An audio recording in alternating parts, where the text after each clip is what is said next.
Well, this weekend is going to be extremely hot. We are going to get into the 30s and we are already in September as well. So it's very, very warm. And I'm happy to be joined here today by global meteorologist Peter Quinlan to kind of get an idea of why it's so hot and what to expect for this winter. So thank you so much for joining me. Yeah, thanks for having me, Abby. Of course. Now, like I said, this weekend we're here in Lloydminster, especially, we're going to get up into the 30s and we're starting in September. So it's kind of not common to see those 30-degree temperatures in September. So can we kind of talk about how or why it's still that hot and kind of what this summer was like that makes it that hot? Yeah, so we've had these ridges of high pressure that have been building in a little bit more regularly throughout the summer. So that basically brings in hot air from the southern U.S. and it causes this bulge of heat to move further north. And that's what we've been kind of seeing quite a bit actually over the summer. It was the 17th warmest summer on record for Lloydminster. Temperatures about a degree or so warmer than normal. And yeah, it was also quite dry, which is often also one of the cases with these ridges of high pressure that build in and they deflect all the weather systems up into the north, into the territories, and it was the 10th driest summer on record for Lloydminster.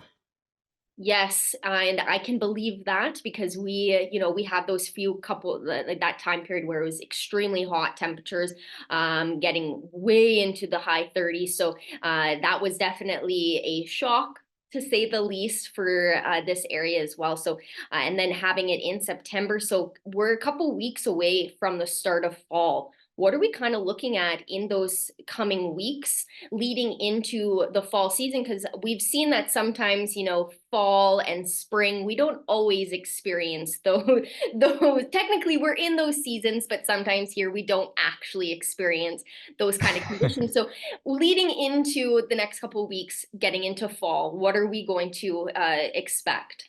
Yeah, it's going to be a very hot start to September, as we've been seeing, continuing into the weekend with those 30-degree highs, which might actually linger into at least Monday of next week. Then next week, we'll see a bit of a slump back into the teens, maybe even a few showers at times later in the week. It looks like we will still see the overall trend in September to be warmer than normal. Bit of a question mark in terms of October. It does look like it may end up starting out at least warmer than average. And then at some point, we are in what we call a La Nina pattern, which typically means colder than normal winters, and sometimes that begins later in the fall. So we might see a bit of a pivot point mid-fall where we start to see quite a cool down that really accelerates, and we don't really see much of that transition into the overnight lows just below freezing, daytime highs just above freezing. We just kind of stay below freezing for a while into November and December. So you should kind of almost mentally prepare for potentially a longer winter that could start a little earlier. Probably not what people want to hear, but that's kind of what the long range projections are looking like. Yes, that's definitely not what we want to hear for sure. Especially, going into October, everybody, especially in Canada, is always disappointed when Halloween isn't always, the weather conditions aren't always held up. So saying that winter is going to start early is definitely disappointing, but Mhm. we had a fantastic summer. So I can take that. Now, kind of what you have basis on for predictions for winter, and you're saying it's going to be a kind of a little bit more harsher. Will we kind of see? I know last year we had, or at the beginning of this year, we had that polar vortex. Is that something that we can kind of expect this year to happen again, or do you have that information currently right now? Yeah, we are still a number of months away, so long range forecasting is always a little bit tricky.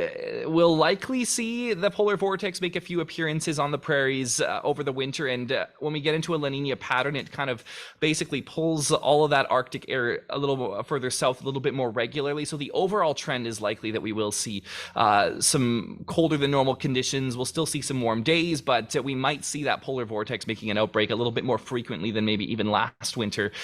So that is kind of something we can expect and anticipate, but we won't really know it for sure until a week or two before it happens.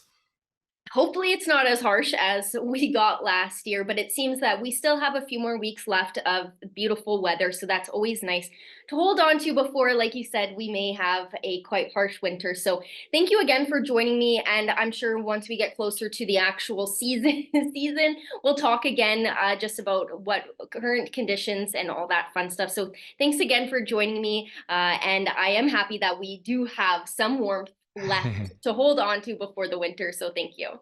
Yes, I'm looking forward to our next conversation, and enjoy the warm weather while it lasts. Yes.